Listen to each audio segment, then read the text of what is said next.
So over the last 2 months I've been analysing and breaking down the Hunter x Hunter story, and I said that once I was done I was going to start analysing highly requested Bleach characters. Ever since making my Kenpachi Zaraki video, people have been requesting for me to analyse Unohana's character. So in this video I'm going to be going over everything that we know about Unohana's character, including her relationships with her lieutenant and the members of her division, as well as how she interacts with the other members of the Gotei 13, and most importantly I'll be analysing and breaking down her relationship with Kenpachi. Next to head captain Yamamoto, she is one of the oldest members of the Gotei 13. As far as we know, they are the only existing members of the original Gotei 13 who are still holding positions as captains. Upon initial inspection, you may think that there is not much to really break down about a character because she appears so little within the anime, but thanks to the events that occur within the 1000-year Blood War arc, we get a new sense of appreciation for a character, as we start to realise how Kubo was subtly foreshadowing a darker, more menacing side to her character, an alternative personality which was dubbed as the most diabolical criminal to ever exist within the Soul Society. Let's find out the difference between Unohana Retsu and Unohana Yachiru.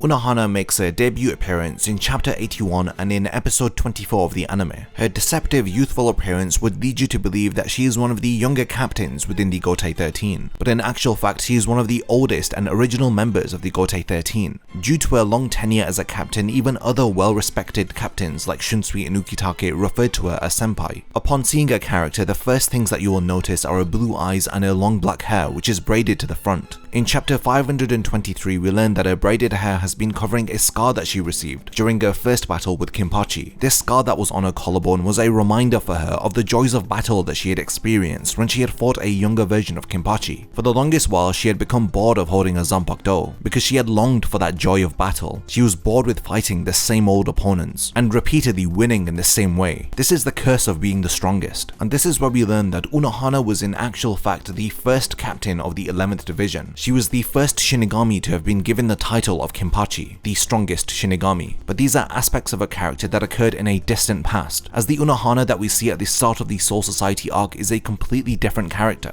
When I think of Unohana's personality, I see two versions of her. There is a side that is gentle, compassionate and caring, an individual who heals others indiscriminately, whether if they are allies or enemies. During a time in the series, we have seen her heal Vizards, humans, Arankars, and even Ichigo and his friends after they had invaded the Soul Society. She is more than willing to heal anybody who needs her help. And this is how she leads as the captain of the 4th division, who specialise in fulfilling any medical requirements of the Gotei 13. This is a far cry and a contrast to her previous position as the captain of the 11th division, which is known for combat and swordsmanship, basically inflicting these very injuries that she is now healing. Despite having a past which is very combat centric, we only see her battle one person within the series. As the captain of the 4th division, she is very soft spoken and well mannered. She chooses to address everybody with respect, whether if they are her enemies or people who are younger than her or her subordinates. As the captain of the 4th division, she has a strong sense of duty. We see this in chapter 128 when she reprimands Hanataro because he assisted the intruders of the Soul Society, which resulted in them causing serious damage to it. Unohana tells him that because he is a seated officer within her division, his aiding of the intruders cannot be overlooked. So after covering some basic points about her character, let's now look at the past of Unohana and then delve into her early involvement into the Bleach story, as we analyse how Kubo foreshadowed an alternative side to her personality, one that was very different to the caring and gentle captain that we thought we knew. During the 1000-year Blood War arc, we learn a lot about the past of Unohana's character. Before she had joined the first ever iteration of the Gotei 13, she was believed to be one of the most notorious criminals within the Soul Society. She had incredible command over zanpakuto and had mastered several different styles, and it is for this reason that she had given herself the name Yachiru, which translates to 8000 styles, which is of course in reference to the several different styles of swordsmanship which he had mastered. Yachiru Unohana was personally selected to become a captain by head captain Yamamoto. Among the captains of the first iteration of the Gotei 13, she was considered to be the best amongst them. During this time, she was the captain of the 11th division. The very squad that Kenpachi Zaraki is now leading, she had founded. The values of ruthlessness and combat that the 11th division are well known for were founded by Unohana, and it is for this reason that Unohana is referred to as the first Kenpachi Kenpachi, a title which is bestowed upon the strongest Shinigami. In chapter 517, when the royal guards arrive to take Ichigo and the others to the Soul King's palace, we learn that one of the royal guards, Tenjiro Kurinji, had taught Unohana everything that she knows about medicinal technique. When he meets Unohana again, he asks her if she has mastered all of the healing arts that he taught her, which she replies of course. The real reason behind why she had learnt medicinal techniques was so that she could heal herself, so that she could lengthen her time in battle. In chapter 524, we learn about the first encounter that Unohana and Kenpachi had, where a younger Kenpachi had fought Unohana and had felt fear for the first time. And during this battle with Unohana Yachuru, he had also experienced joy while fighting for the first time. This early encounter was so impactful for Kenpachi's character that he had started to admire Unohana. The true extent of the battle that occurred between the two of them is shown to us in chapter 525. We see Unohana wandering in the pouring rain around Rukongai, as one of her subordinates tell her that despite how hard they have tried to look for an opponent, they couldn't find anybody who was as strong as her, somebody who will truly satisfy her with battle. She had been trying to find an individual who would rival her strength, under the guise of eradicating vandals on the outskirts of Rukongai in order to maintain the peace within the Serite. Her search for a worthy opponent was so extensive that she had made a pile of dead bodies, which is a visual representation of the size of her dissatisfaction. Gradually, day by day, this pile of bodies grew larger. That is until one day a young boy had decided to stand on top of the pile, staring at her. With his eyes fixated upon Unohana, he charges at her. It was evident that the two of them were bored. They were bored of fighting the same old opponents and winning in the same old way. They were both wanderers in search for somebody who could satisfy their bloodlust, who could satisfy their urge for battle. The two of them were drawn to each other, and it was inevitable that they would meet one day. Unohana had no expectations going into this battle against this young boy. When he had first appeared upon the pile of dead bodies, she had looked at him with the same bored expression. She had no idea that he would make her feel the unparalleled joy of battling a worthy adversary. The young Kenpachi, upon seeing her, had immediately attacked Unohana on her collarbone. The fact that she was able to be cut by such a young boy resulted in her being able to enjoy fighting once more. But because of this battle from the past, a terrible consequence had occurred. Her encounter with a younger Kenpachi had resulted in Kenpachi restricting himself and putting limitations upon his own power. During their first battle, they had both felt incredible joy. Unohana makes an assessment of the young Kenpachi, as she says that all of his opponents up until that point were all weaker than him. He had not encountered an enemy who was able to test his true skills. His battle against Unohana Yachuru was the first time that he had encountered someone who rivaled his own strength. Unohana admits that against this younger version of Kenpachi, she was weaker than him in actual fact. Despite this fact, she was the first person that this young Kenpachi could have truly considered as an enemy. Kenpachi had become afraid of losing that which he had longed for. After encountering countless weak opponents, he had desired to fight against someone who could truly challenge him, and he had finally encountered Unohana. If he had killed Unohana during their first battle, then he would not be able to experience that same level of joy from battle ever again, and it is for this reason that he had subconsciously suppressed his powers. Unohana reveals that she was disappointed at her own weakness, which resulted in Kenpachi suppressing his powers. If only she was stronger during their first battle, he wouldn't have had the need to have suppressed his powers. Even to this day, Unohana admits that she is incredibly strong,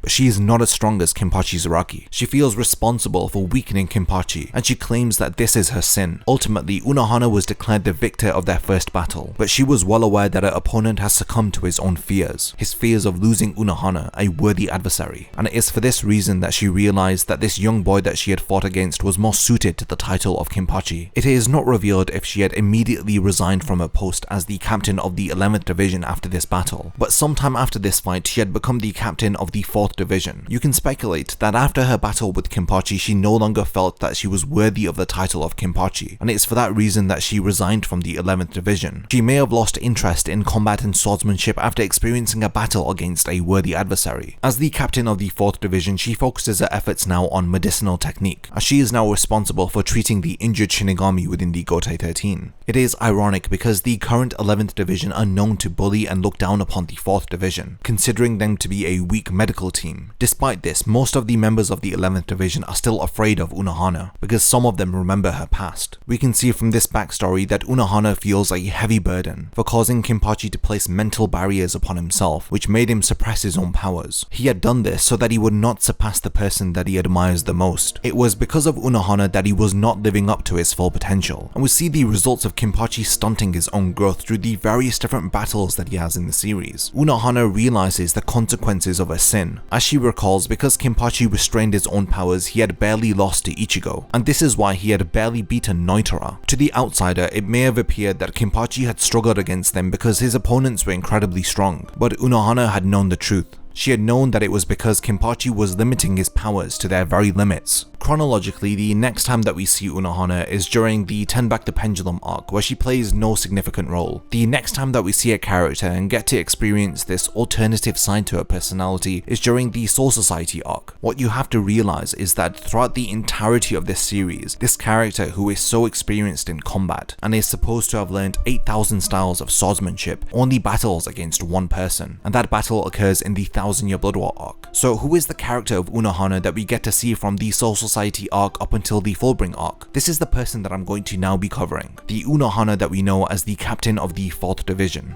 In chapter 109, she examines the supposed dead corpse of Sosuke Aizen. She confirms that the body is no longer breathing, but she does say something which may be overlooked by a lot of people. She says that they are looking into the possibility of a gotei being used as a disguise, but without any investigation, for now they can confirm that Aizen is dead. She reveals this information to Tozen and Komamura. From that one line where she states that they are investigating the use of a possible gotei, you can tell that she has her doubts about the death of Aizen. Looking at this retrospectively, you can see the years of experience that Unohana has. She may appear to be a simple healer to the first-time viewer, but if you have experienced the entirety of the story, you know the kind of character that Unohana is. It is evident that she had her suspicions about the death of Aizen, but this doesn't stop her from fulfilling her duties as a captain, as she orders one of her subordinates, Hanataro, to be imprisoned for aiding the intruders in chapter 128. In chapter 149, at Rukia's execution, the head captain tells her that he will pardon the intruders and let them leave the Soul Society unharmed. But Unohana's lieutenant Isane tells her captain that it is cruel for head captain Yamamoto to be telling Rukia this, because he has no intention of letting them live. But the more understanding Unohana tells her that the head captain is being compassionate, because at least this way Rukia will be able to be executed with some peace of mind. She won't be worrying about the fate of her friends in her final moments. This shows the insight that Unohana has and her ability to put herself into other people's shoes. As somebody who regularly looks after patients, she knows how other people feel, and I'm sure if she was in the position of the head captain, she would have done the exact same thing. In chapter 154, we see Unohana release her Zanpakuto. It is called Minazuki and it resembles a manta ray. The manta ray has swallowed several different Shinigami who have been injured at Sokyoku Hill. After she leaves the injured Shinigami to her subordinates to look after, she asks her Lieutenant Isane to come with her to the Central 46 chambers. We can see that her suspicions of Aizen faking his death have come to fruition. She is well aware of where Aizen is, and it is for this reason that she is heading to the chambers of the Central 46. We see Unohana again in chapter 171 when she calls out Aizen as a traitor and refuses to refer to him as a captain anymore. Her expression is of deep concern. She reveals that she was well aware that Aizen had gone through extreme lengths to fake his own death. She deduces that he had used an elaborate doll to conceal himself. Aizen corrects her by saying that he didn't use a doll, but instead he had been using his Zanpakuto's ability Kyoka-Suigetsu to put them under complete hypnosis. Aizen had lied to them and the other Shinigami about the true ability of Kyoka-Suigetsu. For this reason, and in addition to Unohana having seen Aizen's Shikai, she had fallen for Aizen's Kyoka-Suigetsu. Maybe this is why she puts emphasis upon Ichigo not having seen Aizen's Shikai when they are traveling together from Hueco Mundo in order to go to Fake Karakura Town. She knows the extent of the advantage that Aizen has if an individual is under his Kyoka-Suigetsu spell, because she has experienced it herself. And this is why Aizen reveals to Unohana the extent of his betrayal, as he states that Kaname Tozen is also working alongside with him. Before Aizen leaves to retrieve the Hokyoku from Rukia, he does praise Unohana, as he states that she had examined his body far more thoroughly than anybody else, and this is because she had a hint of suspicion. This suspicion still existed even though she was under the complete spell of Kyoka-Suigetsu. When you think about it, this is an incredible feat, and even something that Aizen commends. If anything, it relays to her as how much skill and experience Unohana truly has. After Aizen leaves, she asks her lieutenant to relay all of the information that they have learned about Aizen's betrayal to all of the other Shinigami. Meanwhile, she is focused on saving the lives of Captain Hitsugaya and Momo, who have been injured by Aizen. When she returns to Sokyoku Hill, she asks who is left to heal. Her subordinates tell her that Ichigo and Byakuya are the only people who remain to be healed. When she sees Orihime healing Ichigo, she is surprised by the ability that she is using. Her expression is indicative that Orihime has an incredibly powerful healing technique, so much so that she is comfortable with leaving Ichigo in Orihime's hands. In chapter 179, when she eventually starts to heal Byakuya, she tells him that he has been and reckless. She is like the maternal figure of the Soul Society, as she scolds him for pushing himself to his limits. She then asks Rukia to come to speak to Byakuya. She is present while Byakuya is speaking to Rukia and revealing the reason as to why he had supported her execution. At the end of chapter 179, we see Unohana on the evening of Rukia's execution. After all of the events that have occurred that day, she is seen to be sat under the moonlit sky. This is the first time that we see her hair plaited from the back, but it is a very brief look, so we cannot really see the scar that is present on her collarbone. But either way, after spending time with Unohana's character within the Soul Society arc, it is very difficult to see her as a swordmaster. She is far too caring and compassionate, and I feel like this is a signature trait of Kubo, as he likes to surprise his audience by flipping his story or his characters 180. The last person that you would assume to have been in the position of Kenpachi would be Unohana. I say this because of her actions and her mannerisms, and in general how she is a pacifist. We have not really seen her angered to the point of drawing her Zanpakuto for combat. Instead, she draws her Zanpakuto in order to heal others. During the Huecomundo arc, Unohana is one of the captains to arrive to assist Ichigo and the others in Huecomundo. She clearly states that her purpose for arriving in Huecomundo is to heal the wounded and not to get into any fights. I assume that the fighting has been reserved for Byakuya and Mayuri, who have also arrived alongside with her. In chapter 299, she tells her Lieutenant Isane not to pursue the enemy, as once again she emphasizes that they have not come here to shed blood. She does say something surprising next, as she states she's going to heal Chad and the Priveron Espada, who has also been heavily wounded. I said this earlier on in the video, and this scene clearly proves this, that she is indifferent when it comes to the individuals that she heals, whether if they are her allies or her enemies. In chapter 381, we see Unohana accompanying Ichigo back to Fate Karakura Town. On the way there, she asks Ichigo how it was like to face off against Aizen at Sokyoku Hill. He tells her that he was really strong and that he had beaten him without even using his Shikai. Unohana of course says that this is a good thing. While she is listening to Ichigo's response, her eyes have a subtle change. As before, she appears to look very concerned, but now she has a very cold and stern look to her eyes. A look that we get used to on a character while she is facing off against Kenpachi in the Thousand Year Blood War arc. With this cold and stern look, she tells Ichigo that it was a good thing that there was so much of a gap in power between himself and Aizen. She explains why it is a good thing that Ichigo hasn't seen Aizen's Shikai, because out of everybody in existence, Ichigo is the only person who is able to confront Aizen now. And this is because he has not seen the released form of Aizen's Zanpakuto, Kyoka Suigetsu, so he is not going to be under the influence of Aizen's ability. Unohana informs to Ichigo that Kyoka Suigetsu's power can only be activated if Aizen's enemy has seen his Shikai. As we know, everybody who is currently involved in the battle in Fate Karakura Town have seen Aizen's Shikai. Unohana is stressing to Ichigo that he is a vital part in their plan to defeat Aizen. Even with Ichigo not completely healed, Unohana detects that his Ryatsu is comparable to that of a captain's. After having read the final arc, we know that she is very experienced in battle. She assesses that Ichigo not having seen Aizen's Shikai is the most important advantage that they will have in this battle, and it is of utmost importance that Ichigo does not lose this advantage, because if he does, then the battle to save the world will be lost. She sternly looks at Ichigo and tells him no matter what happens, he cannot look at Aizen's Shikai. Looking back at this very brief exchange, I see the shift in her personality, as we can see when Unohana Retsu is speaking and when Unohana Yachuru is speaking, and this is even subtly foreshadowed by the way that Kubo draws Unohana's expressions, and in particular her eyes. In chapter 382, we see the two of them still traveling. He is creating a path using his Ryatsu for Unohana to follow him, but the path that he is making is extremely weak and falling apart. This forces Unohana to politely intimidate Ichigo to take the lead. We see the scary persona of a character here, as Ichigo is scared into submission. When she takes the lead, the path that she creates is sturdy and very different to the path that Ichigo was making. Ichigo assumes that it must be because she is a captain, but Unohana tells him that isn't the case because they have similar levels of Ryatsu. Unohana assumes that both Ichigo's Ryatsu and his wounds have completely healed, and maybe Ichigo isn't cut out for tasks that require refinement of one's Ryatsu, but Ichigo disagrees with her and states that he could have created a better path if only his Ryatsu was completely restored. Unohana is confident in the assessment of Ichigo's Ryatsu, but Ichigo emphasizes to her that when he activates his Bankai, his clothing changes. He tells Unohana that his Shinigami Shihakusho while he is in his Bankai form is a visual representation of his Ryatsu, and since less than half of his Shinigami Shihakusho remains, that means he has less than half of his spiritual energy right now. He tells her that Orihime's healing ability is really good at healing wounds, but it is very slow at restoring a person's Ryatsu. This completely surprises Unohana. She is shocked that even at less than half of his spiritual energy, it is comparable to a captain's spiritual energy. Unohana is completely taken aback by this fact. She now suggests that she will restore Ichigo's Ryatsu back to its maximum capacity. She thinks to herself, if Ichigo's Ryatsu is only at half of its maximum capacity, adversity, then he may well be the savior that the Soul Society needs right now. She does her part by healing the rest of Ichigo's Reiatsu and ensures that he is ready to face off against Aizen. Thanks to Orihime healing Ichigo's physical injuries, it made it easier for Unohana to restore Ichigo's Reiatsu. In chapter 389, we see that Unohana has also arrived in Fate Karakura Town, as she is lending her assistance in healing any of the wounded. We don't really get to see Unohana again until chapter 422, which is after the defeat of Aizen. We see her helping Hiyori and the other Vizards. After she has done her job, Shinji thanks her, but Unohana questions him as to why he is thanking her. It isn't necessary because she considers the Vizards as her friends and she doesn't need to be thanked for healing them. You can see that she is very accepting even to the Vizards' apprehension. They feel shamed that they have been merged with Hollows, and they hold a grudge against the Soul Society for everything that had happened so many years ago. But Unohana reminds them of their past when she refers to them as her friends. This statement even leaves Shinji looking on with a very somber expression. During the Fullbring arc in chapter 461, Unohana expresses surprise at the head captain that he is willing to agree to Kisuke Urahara's plan, which is to break the rules and the traditions of the Soul Society in order to return Ichigo's Shinigami powers back to him. Unohana, as we know, is very strict when it comes to following her duties, and this is why she is surprised as to the head captain agreeing to break the rules of the Soul Society. The head captain orders all of the Gotei 13 lieutenants and captains to share their Reiatsu with Ichigo in order to restore his Shinigami powers. During the 1000 Year Blood War arc in chapter 497, when Unohana learns about the Sternritter's ability to steal Bankai, she can sense from the spiritual pressures that the captains of the 2nd, 6th and 7th division have all had their Bankai stolen from them. In chapter 507, the captains notice that Yamamoto has arrived on the battlefield and he has activated his Bankai. When Isane tells Unohana that her skin and her lips are feeling dry all of a sudden, Unohana lightens the tension by saying that is awfully ladylike of her. While she feels the Bankai of the head captain, she hopes that the battle ends quickly before he destroys the entirety of the Soul Society. After the first Quincy invasion, Unohana and her squad are trying to help as many casualties as they can. Isane questions why the 4th squad remained within their barracks. Isane is saying this because they could have helped more people, but Unohana reminds her not to be so short-sighted, because she is letting her emotions overwhelm her. Isane is well aware that Unohana would have wanted to go onto the battlefield to heal the wounded more than anyone. She didn't because head captain Yamamoto's final orders were not to leave the squad 4 barracks. Despite how badly she had wanted to help her comrades, she was compelled to listen to the orders of the head captain. The last thing that head captain Yamamoto would have wanted was for the Soul Society's medical team to have been destroyed, so his final order to Unohana was to save the medical assistants until after the invasion was over, so that squad 4 would not be suffering from any casualties, so that they can maximize their efforts in order to help their comrades. In chapter 517, when the royal guards arrive and they try to take Renji, Byakuya and Rukia to the royal palace, Unohana objects, as she says that they are in no condition to leave the Serite. But her former teacher who had taught her how to heal, Tenjiro Kurinji, tells her that it is for this very reason that they are taking them. He tells her that under her care they will never return to their previous selves, and this is especially the case when it comes to Byakuya, who's been severely wounded in the battle. If he does not receive urgent medical care from the royal guards, then he will die. Tenjiro Kurinji bluntly tells Unohana that she cannot get the job done, and he will personally heal them. In this exchange, he also says something very fascinating to her, and it is the first time that we get a direct mention to the alternative side to her personality, as her former teacher tells her that what she needs to focus on right now isn't healing. After hearing this, we can see Unohana look to the ground with a somber expression, and in the next panel we can see the newly appointed head captain Shunsui look over at her, like he is fully aware of what Unohana must do now. In chapter 520, we see Shunsui speaking with the Central 46, as he tells them that Kenpachi's time has come and they must train him in order to get stronger. While discussing the matter with the Central 46, he invites in Unohana, and he tells her that he wants her to handle the business with Kenpachi. He refers to her as Captain Unohana, but then corrects himself and refers to her as the first Kenpachi, called Yachiru Unohana, and we see that same cold, heartless expression in her eyes that we have seen earlier in the series in various different moments. The foreshadowing by Kubo has finally paid off, as we get to learn about the alternative side to Unohana. Before leaving to train Kenpachi, she leaves a letter behind for Isane, who we see is crying,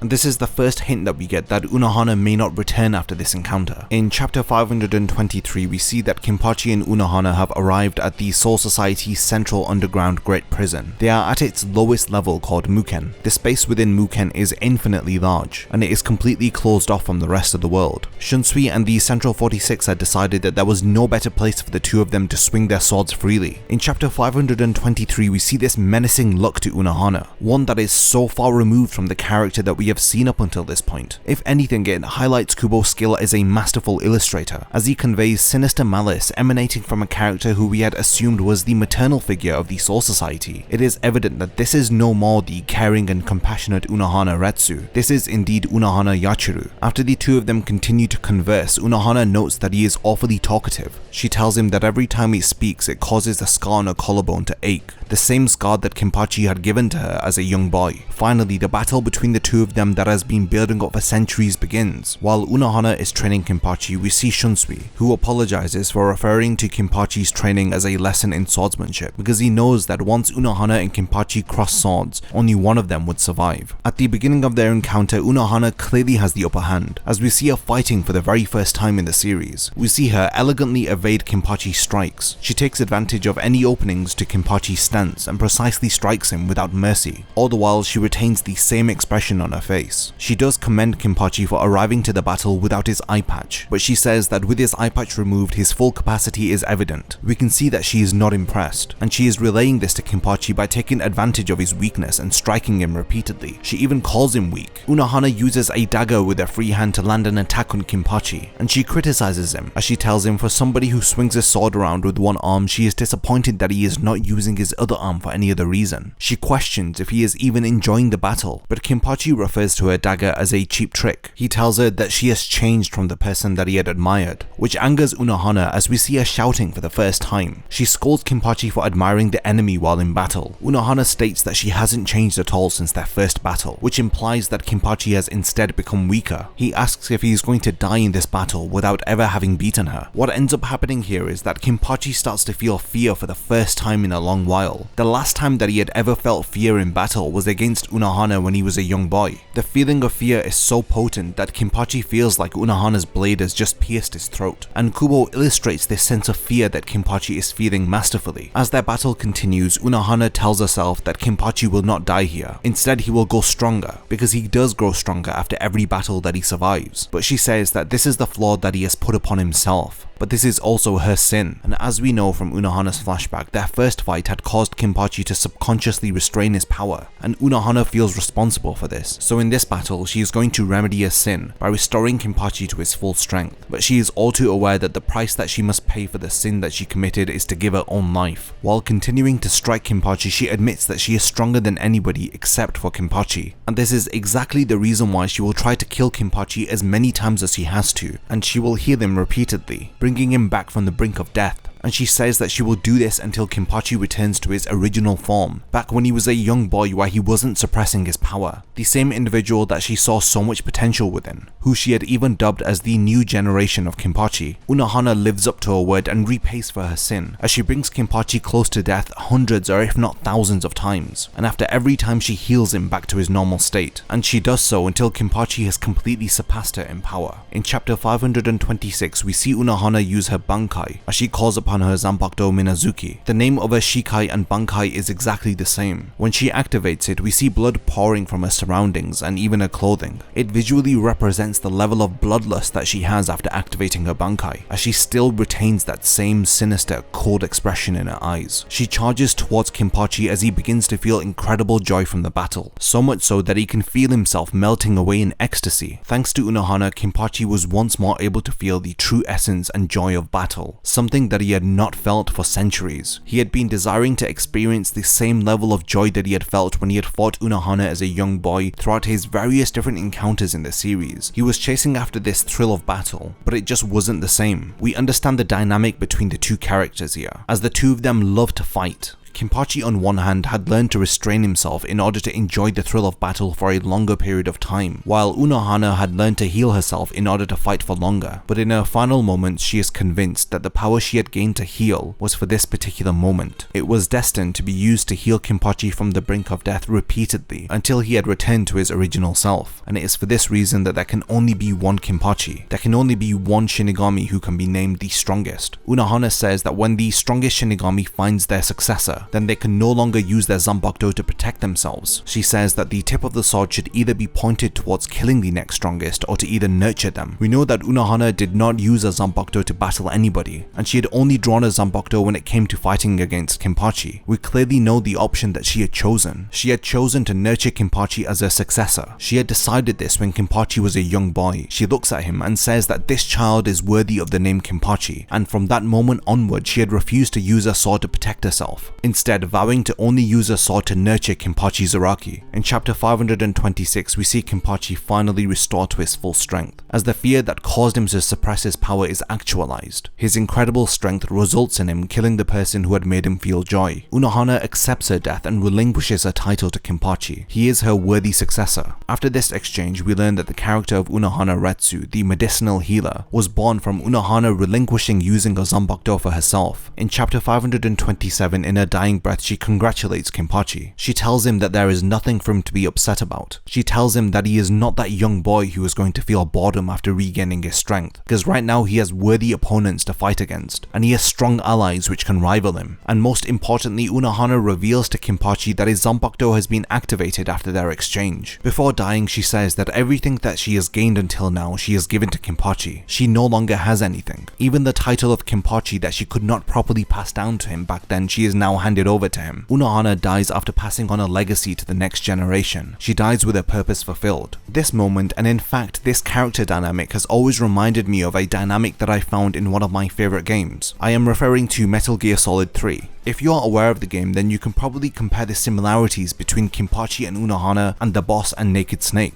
as both the boss and Unohana had given and taught everything to their successors. The boss says that there is nothing left for me to teach you, while Unohana states that everything that I've gained until now I've given to you. They are both killed by somebody who admires them. Naked Snake admires the boss as his teacher, while Kenpachi admires Unohana for being the only person to make him experience the true joy of battle. You may be able to feel the parallels between this comparison through this short clip that my editor has put together. There is nothing more for me to give you. All that's left for you to take is my life, by your own hand. One must die, and one must live. No victory, no defeat. The survivor will carry on the fight. It is our destiny. The one who survives will inherit the title of boss.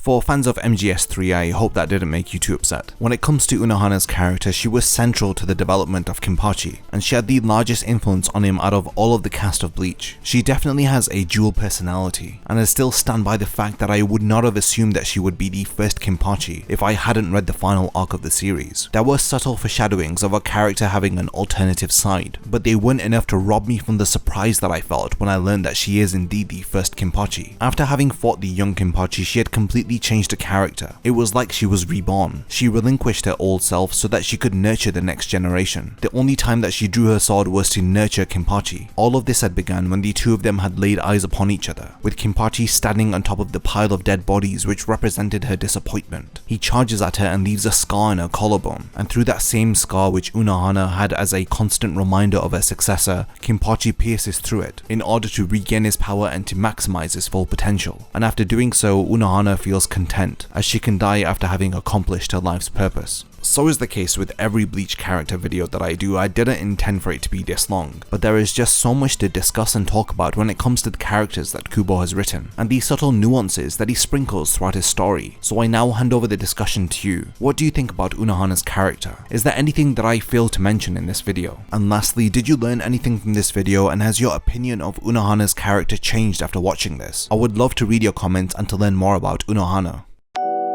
If you enjoyed this video and would like to see more like it, then please consider supporting my channel on Patreon. I have multiple tiers with rewards including access to an exclusive Discord server, video scripts, as well as being the first to know about unreleased upcoming videos. Thank you for your time, and whatever you choose to contribute I will appreciate, and it will mean a lot to me.